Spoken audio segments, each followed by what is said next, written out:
How long was Neil Armstrong actually on the moon?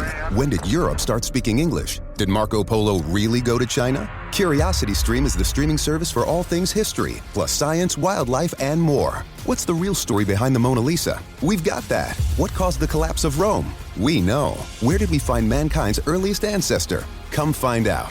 For the holidays, give the gift of curiosity with 25% off gift cards for your curious cohorts. It's holiday shopping season at curiositystream.com/gift. Discover, this is Daniela. Hi, it's Jennifer Coolidge. I just want to thank you for making me feel so special. I earned cash back on debit for my dinner party groceries. That's great, but with Discover Cashback Debit, we give everyone cash back on everyday purchases. Anything else I can help you with? Do you like asparagus and mushroom sorbet? I've got leftovers. Introducing Discover Cashback Debit, a checking account with cash back. It pays to Discover. Eligibility and terms at discover.com/cashbackdebit. Discover Bank, member FDIC. In just a moment, Autolite presents Suspense with Herbert Marshall. 'Twas the night before Christmas, and in Santa Claus' sleigh, the electrical system was plenty okay. The ignition was perfect, worked like a dream, and the sleigh ran so smooth it made Santa beam. What was Santa's secret, Arno? I heard him exclaim as he drove out of sight, "It's no secret at all. It's just Autolite." Now, You see, Hap, with all the kids in the world depending on old St. Nick Christmas Eve, he plays safe by replacing old or worn-out parts in his Autolite-equipped sleigh with Autolite original factory parts. Resistor spark plugs, stay-full batteries, distributors, starting motors, coils, generators, wire, and cable. All famous for their Autolite ignition-engineered dependability. Santa does it. Why don't you? Harlow, let's switch from Santa to Suspense.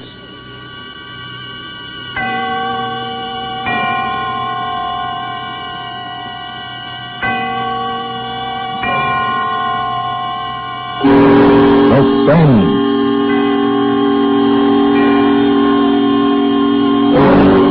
Autolite and its 60,000 dealers and service stations bring you radio's outstanding theater of thrills.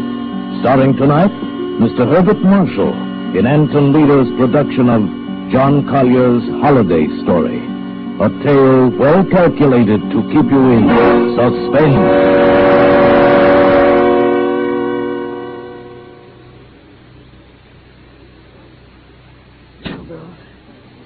Jingle all the way. Oh, what fun. Just right. Little one-horse open sleigh. Oh, jingle bells. Wilfred! Yes, my dear. What on earth are you doing down here in the cellar? Why, just doing a little digging. And why, may I ask, have you chosen this day of all days to dig up the cellar floor? Well, I thought as the weather's been so damp, this would be a good time to plant that little Devil's Garden I told you about. Devil's Garden? What sort of nonsense is that? Oh, that was my little joke about it. You see, I've managed to get hold of the spores of several unclassified wild orchids. Oh. In their wild state, they bloom under damp masses of leaf mold. The Araucanian Indians call them devil flowers because they appear to bloom under the ground. Well, I'm sure the Araucanian Indians will be very interested if you succeed in growing these ridiculous flowers under the cellar floor. Whom else it will interest, I can't imagine. Ooh, what's that terrible smell? That's the leaf mold. Chemically identical with the earth blanket they grow under in the wild state. I suppose I should line the pit with concrete so as to prevent seepage from this foreign soil, but I don't suppose there'll be much time for it now, and I do want to get these started before we close the house. There certainly will not be time for it. Do you realize that we're sailing for America a week from today? And you've made no arrangements whatever. Unless you call digging a hole in the cellar making arrangements. I certainly don't. Devil's Garden, indeed. Sometimes I think you're growing soft in the head, Wilfred. I suppose it is inconsiderate of me. You see, I've been wanting to try this experiment for a long time, but what with my lectures and seminars at the university, there never seemed a time. Well, there certainly isn't any time for it now. I suppose you've forgotten I made an appointment for you at the barber's this afternoon. Oh, no. But, must I shave off my beard, Hermione? I thought we'd been through all that. Of course you must. They don't wear beards in America. Go get your jacket on and do as I tell you. Yes, Hermione. And don't forget to take your umbrella. It looks like rain. Yes, Hermione. Oh, don't look so put upon, Wilfred. No, Someone has to plan things in this house, or you'll never even get to the university in time for your lectures, much less make arrangements for a trip to America. Oh, I know. But what about my specimens? There'll be plenty of time to plant your precious Devil's Garden when we get home from America. We're not going to be gone forever, you know. We'll be back here for the holidays. Yes, of course, back for the holidays. I'd forgotten. Well, try to remember it. And if you can't do that, just do as I tell you. I've been making the plans in this house for 20 years. And if there's any digging to be done, I'll manage that as well. You understand, Wilfred? Yes, Hermione. Good. You have just 20 minutes to clean up this mess down here and keep your appointment at the barber's. And when you finish there, I want you to come straight home. Oh, I wanted to stop and pick up some books I ordered. Well, all right. But don't loiter the whole afternoon browsing over those old books the way you usually do. Now hurry and clear up this rubbish. Get rid of that smelly stuff. And no more digging, mind you. Yes, Hermione. Yes, Hermione. How many years has it been since I've been saying that? 10 years, 15, 20? Clear up the rubbish. Yes, Hermione. Don't forget your umbrella. Yes, Hermione. Do this, do that. Yes, Hermione. Yes, yes. How much longer can I stand this?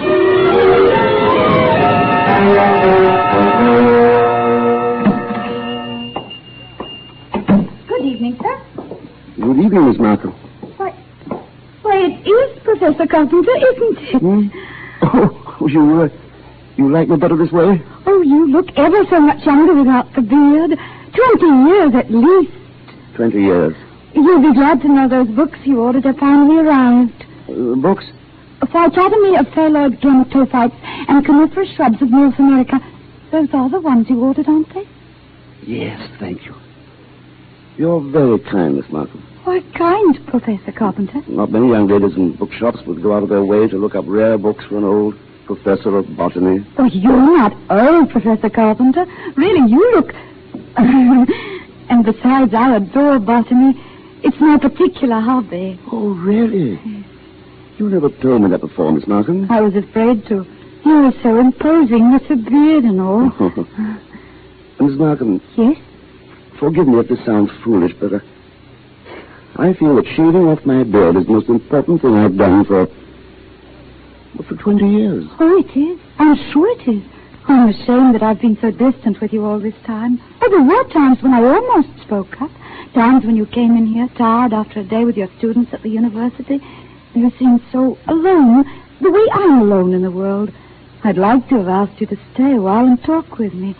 But some way or other, I wound up by giving you your change and letting you go on your way. You say you're all alone in the world? Since my father died. Did you never think of marrying? My father was a very remarkable man. I never found anyone who seemed to measure up to what he led me to expect of men. Miss Markham. It's been so long since anyone called me by my first name. I'd like you to, if you want to. It's Marion. Marion. And yours? Wilfred. Oh, how long have you been alone, Wilfred? Alone? Oh, I knew you were a widower, of course, the first time I saw you. A widower? I can always tell. There's a certain sadness in a man's eyes, a sweet sadness, I think, when he's been married and then... A widower. I never thought of it in quite that way. But perhaps I shouldn't be talking like this. But I've often wondered what she must have been like. Your wife, I mean. Hermione? Was that her name? Yes, Hermione. Not an easy woman to forget. Very strong, always managing things. The house, my wardrobe, my friends. When we dined at a restaurant, she even ordered my food. She was always managing things. You might say she... Yes, she managed herself to death.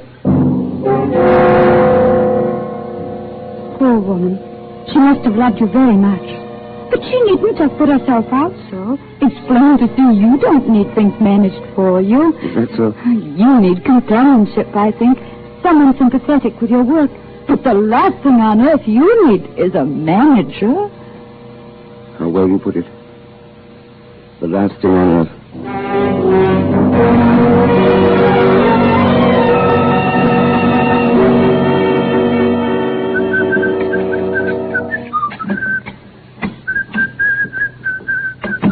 Well, at last. You certainly took long enough about it. What are you so pleased about? I don't know, Hermione. Getting rid of the beard, perhaps. I feel 20 years younger. Oh, you look even smaller. Your face looks triangular or something. I'd forgotten your chin was so weak. But never mind that. You can grow it back soon enough after the holidays. Where are you going? Down in the cellar. Oh.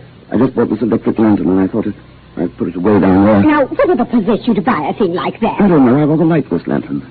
Might come in handy. Who knows? Now, Wilfred, don't start digging down there again. I've 100 things to do putting the house in order before we leave. I want you to carry these boxes upstairs for me. Yes, Hermione. And if you are going down to the cellar, take this along and stuff it into the furnace. Well, this is my old bathrobe. I may need it. Nonsense. I bought you a new one. Get rid of it. And don't start puttering down there with that devil's garden or whatever you call it. I'm through digging, my dear. I think the pit is quite deep enough now for my devil's garden.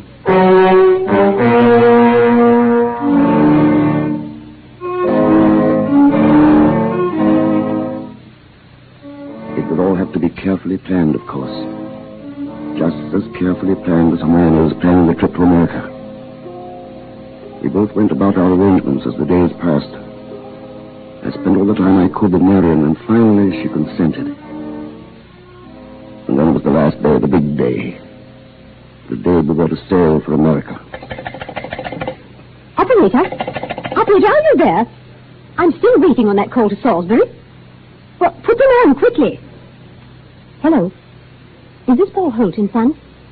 It's Mrs. Wilfred Carpenter. Did you receive my letter? Good. Now remember, we'll be back for the holidays, and I want the job done without fail. What's that? Oh, no, I'll be sure he doesn't suspect anything. Send the bill to me in New York as I instructed you, addressed in my name, of course. Oh, yes, I've already put them in the mail. You'll get them tomorrow. Thank you. Thank you so much. Oh, here you are, Wilfred. Where have you been? Backstairs. I dismissed the servants. Dismissed the servants?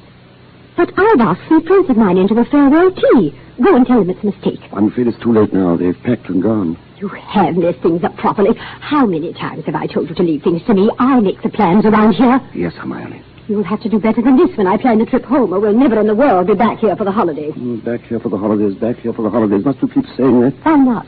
We are coming back for the holidays, aren't we? And supposing I were offered a professorship in one of those wealthy American universities. Nonsense. Americans care nothing for botany. Luther Burbank was an American. That's different. What have you ever done except muck around in the dirt with a lot of roots and tubers? They asked me to lecture. That means something. Of course they ask you to lecture. Americans will pay to hear any foreigner deliver a lecture. Once. Now, there's no use getting yourself in a state about this, Wilfred. No doubt this extra money will come in very handy when we arrive back for the holidays. Precisely. And it's no good you're making a joke of it. Heaven knows where you'd be today if I hadn't got a sense of time. Yes, my dear Hermione. And as you've been so foolish as to dismiss the servants, you may empty the ashtrays and straighten up this room while we're waiting for the guests to arrive. I'm going upstairs to change. Call me when they get here. Yes, Hermione.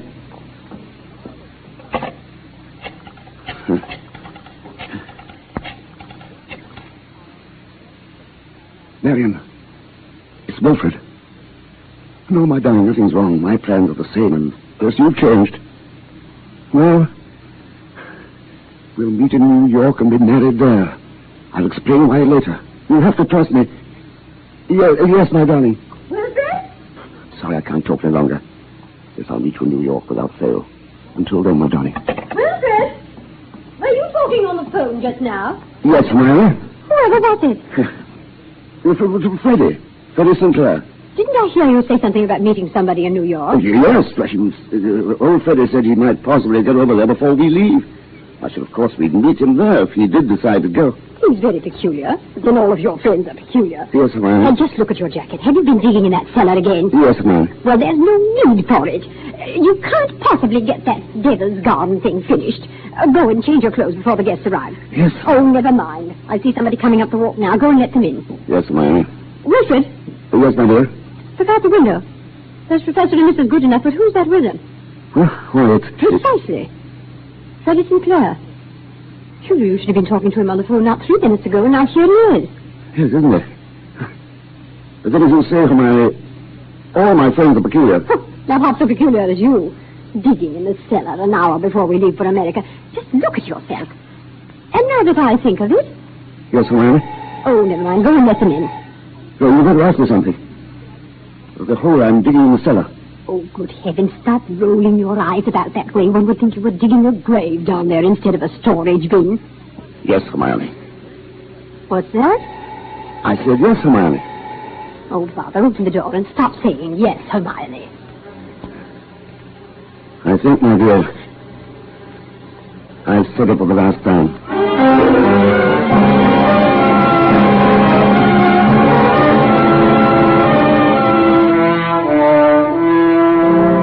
For Suspense, Autolite is bringing you Mr. Herbert Marshall in radio's outstanding theater of thrills, Suspense.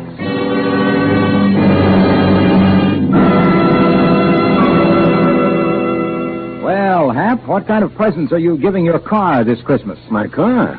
Now be sensible, Arlo. I am being sensible, Hap, because the most sensible thing every car owner can do is treat his car to Autolite preventive service and Autolite factory parts now. Right now, like Santa does. For with an Autolite checkup now, your car won't let you down later. Here we go. Look, Hap, Autolite parts are original factory parts on many makes of our finest cars. The same as those put in the car the day it was made. Resistor spark plugs, stay full batteries, generators, distributors, starting motors, coils, wire, and cable. Your car uses them all. Autolite makes them all. You know, Autolite parts and your Autolite-equipped car go together, like Damon and Pythias, like Duncan and Fife, like Chip and Dale. What's one without the other? Chip and Dale. So don't accept parts that are supposed to be as good. Get Autolite parts, for Autolite parts are built for your car, Santa's car, everybody's car. Oh, you're wonderful. Why, you've got Santa and everybody switching to Autolite. So, friends, follow the footsteps of Dasher, Dancer, Dunder, and Blitzen, and whip on down to your nearest Autolite service station or the dealer who sells your make of car, and ask for original factory parts and service. Okay, Harlow. Right now, here's Suspense. And now, Autolite brings back to our Hollywood soundstage Mr. Herbert Marshall, starring in a gripping tale well calculated to keep you in suspense.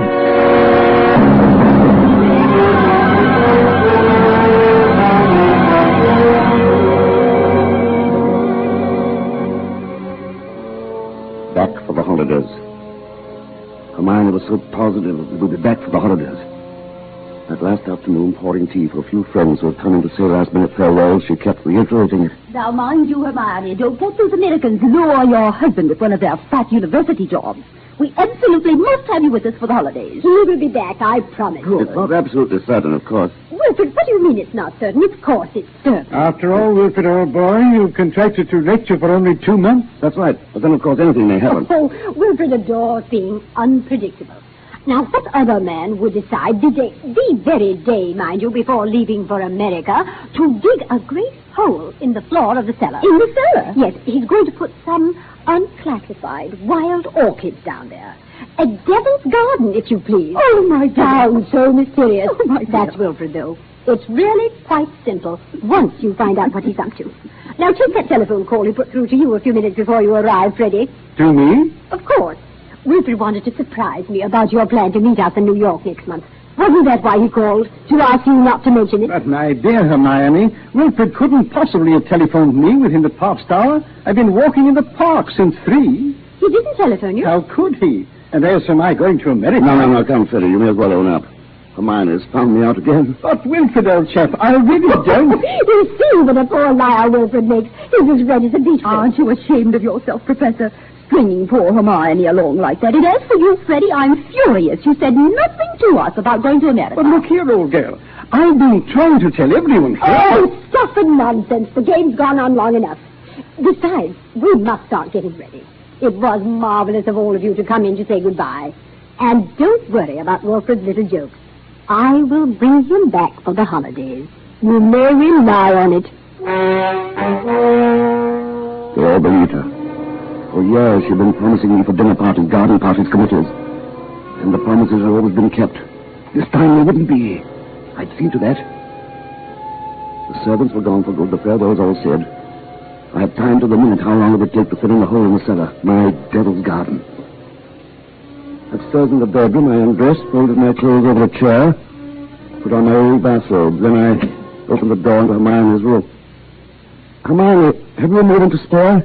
Of course, dear. I'm just finished. Then come in here for a moment. There's something rather extraordinary here. Oh, good heavens, Wilfred. What are you lounging about in that filthy old bathrobe for? I told you to put it into the furnace. I'll go today. Yes, I really will, I promise. Well, high time. Now, what is it you want to show me? In the bathroom here. Just look. Who in the world do you suppose dropped a gold chain down the bathtub drain? Nobody has, of course. Nobody wears such a thing. Then what's it doing there? Well, I don't see anything. Here. I'll hold this flashlight for you. If you lean out over, you can see it shining deep down. Such a lot of nonsense. Just as well. I don't see it, Wilfred. Go on looking, Hermione. In just a moment. Wilfred, I absolutely refuse. Wilfred, what are you doing? Take your hands off my neck. I will, Hermione, just as soon as I finish the arrangements for my trip to America. What are you talking about? You thought you were the only one who could plan things, didn't you, Hermione? Well, I've been making some plans of my own this past week. In exactly 1 minute and 45 seconds, you'll be dead. You see, I planned it very accurately. You'll never get away with it. I thought you'd say that, Hermione, but I will get away with it. You won't mind the smell of the leaf mold down in the cellar when I take you down there today. Yes, that's where you're going, Hermione. Into my devil's garden that annoyed you so much. My friends, they all expect me back for the holidays. And if I don't come back, they'll start asking questions. No, they won't. No, because you'll write them letters, Hermione, on the typewriter, as you always do. They'll be signed H, in that neat, cryptic way you always sign your notes to your friends. Oh, then let me up now. No. It won't work, Wilfred. You were never any good at planning. Ah, but I've changed. I've learned from watching you all these years. The lecture people in America. They'll be expecting you to travel with your wife. I will be traveling with my wife, but not my present wife, Hermione. Huh? Fortunately, they've never met you. I'll write a few letters home for you, then fewer and fewer. I might even come back alone in a year or two and sell the place. Say you died in America. Nobody will ever suspect that you're lying under the floor of this cellar in this very house. Wilfred, it won't work, I tell you. That pit you dug in the cellar. I can assure you, my dear Hermione, it will serve its purpose well. Wilfred, you must... Sorry, my dear, I've got to get this done according to plan. You have just 5 seconds to say your prayers. Wilfred, you must listen. The cellar is...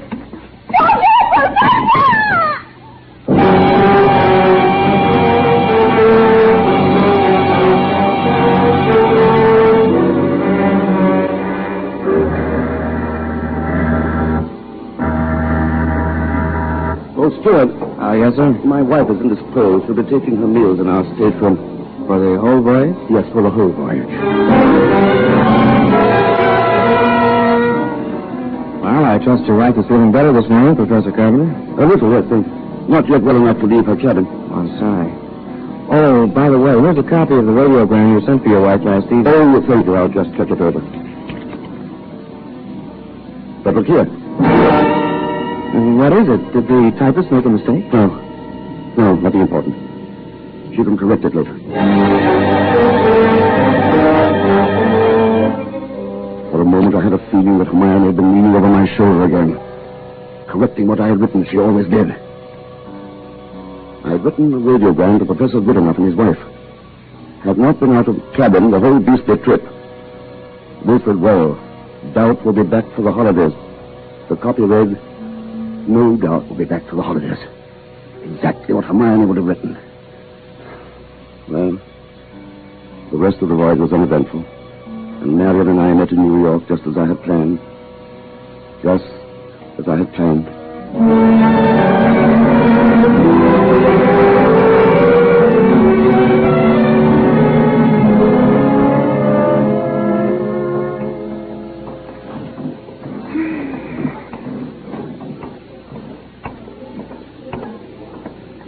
Professor and Mrs. Carpenter, we have reservations, I believe. Oh, yes. We've been expecting you, sir.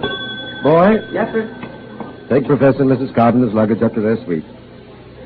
You know, Mrs. Carpenter, you're quite a surprise. Oh? The letter reserving the rooms was so, thorough.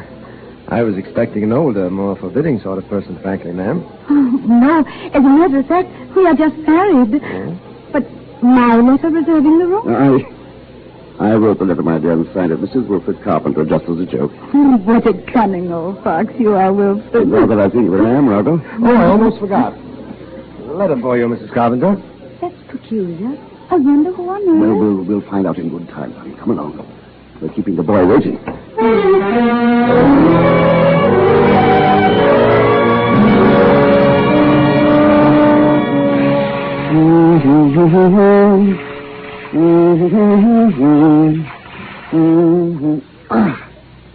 Nothing like a cold, brisk shower to put a man to rights. Wilfred, this letter... Oh, yes, letter. Darling, dye my hair, will you? Yes, dear. It seems to be a bill of some sort from a building contractor in Salisbury. Oh, that's wonderful. Oh, Barbara, not your own. Thank you, Miss Smith. Let's see this bill or whatever it is. It's very puzzling, Wilfred. You were a widower, weren't you? I mean, Hermione isn't still alive. Oh, good heavens, no. Let's have that. Yeah. Mm-hmm. Dear Madam, it's a good one. This is to acknowledge your order together with the keys to your house in Lonston Place.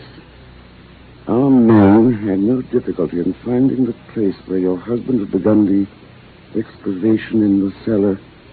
But apparently he changed his mind at the last moment and filled it in again. Oh, what is it, Wilfred? Our man will begin digging tomorrow. You may rest assured that it will be a professional job and will be completed in ample time for your surprise Christmas present to your husband. We are happy to be conspirators with you in this thoughtful gesture, and hope that Professor Carpenter will be pleased with the results of our work, that he so quaintly calls his Devil's Garden. Very truly yours, Paul Holt and Sons, Contractors. What does it mean, Wilfred? It means that Hermione was right. I will be back for the holidays. Back for the holidays. Back for the holidays! Back for the holidays! Back for the holidays!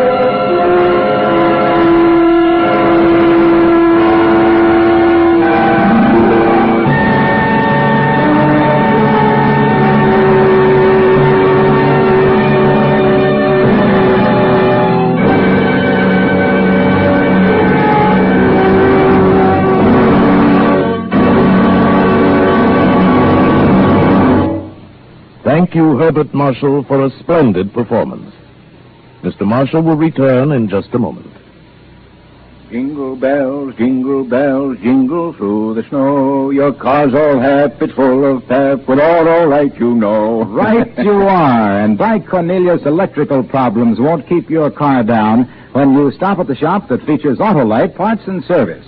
Sure as Kris Kringle means Christmas, Autolite original factory parts and service top the town.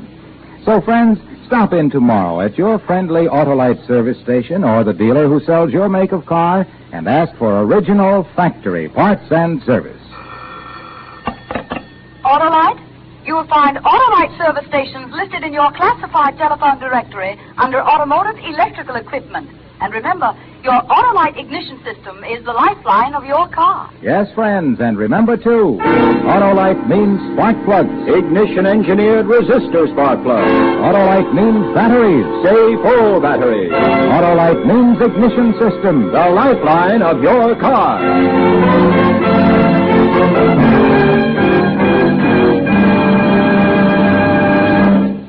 And now here again is Mr. Herbert Marshall. It has been a pleasure to appear tonight on Suspense, and it is my pleasure to extend to all of you, for Autolite, Tony Leader and his Suspense cast and crew, and myself, best wishes for the holiday season.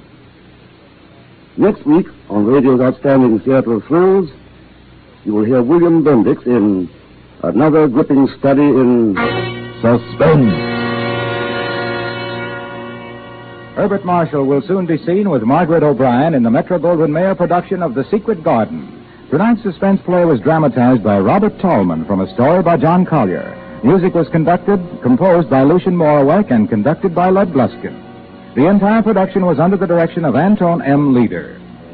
In the coming weeks, Suspense will present such stars as Ethel Barrymore, Dana Andrews, Robert Montgomery, Danny Kaye, and many others. So make it a point to listen each Thursday to Suspense, radio's outstanding theater of thrills. And next Thursday, same time, hear William Bendix.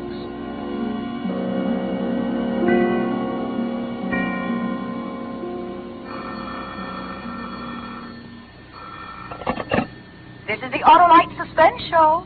While we in North America are enjoying an abundant Christmas, millions of people in Europe are still hungry.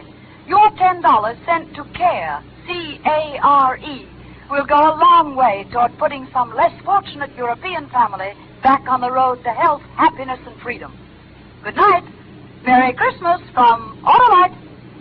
This is CBS, the Columbia Broadcasting System.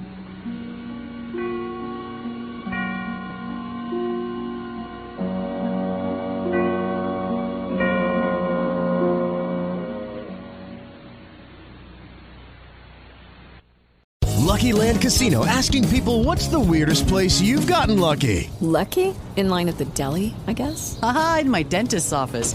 More than once, actually. Do I have to say? Yes, you do. In the car before my kids' PTA meeting. Really? Yes. Excuse me, what's the weirdest place you've gotten lucky? I never win and tell. Well, there you have it. You can get lucky anywhere, playing at LuckyLandSlots.com. Play for free right now. Are you feeling lucky? No purchase necessary. Void where prohibited by law. 18+. Terms and conditions apply. See website for details.